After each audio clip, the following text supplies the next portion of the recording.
Good day, everybody. Welcome to today's video. Today's video, we're going to replace a Restraint Control Module in the 2010 F150. What happened is that there was a internal failure, so the airbag light was on all the time. We needed to replace it. This is a junkyard part.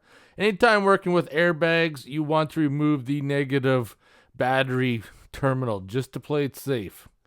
Next thing you want to do is go inside the truck. If you're lucky to have the seat in the middle there's two little plastic push tabs underneath the seat in the console. You want to pry those up and get those out of the way. As you can see right there, Aubrey's a little bit struggling, trying to get it out, but I decided, you know what? This is how you do it. I'm going to grab the tool from him and show him how it's done. Go underneath like that, pry it up, pull a little tab out. Now that piece right there just pulls up and then slides out. Then you can see underneath there is that the airbag restraint module is underneath. As you can see, the electrical connection, there's a red switch. You want to slide that up, and then you want to push that tab down and pull that electrical connection back. And that's how you get the first one out.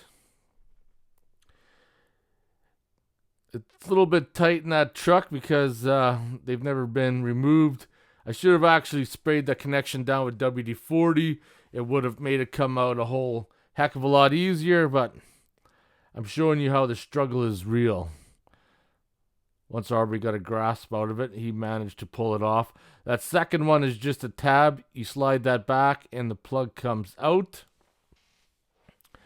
Now there's 3 bolts that are holding the control module down, and they are an 8mm bolt. I'm using a small 3/8 impact because those suckers are actually in there pretty darn tight. So let's use an impact.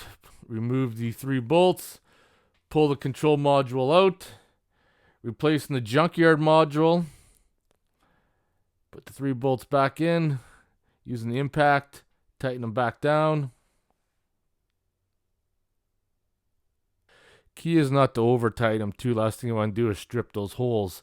And then it's just a matter of putting those electrical connections back in, plugging them in.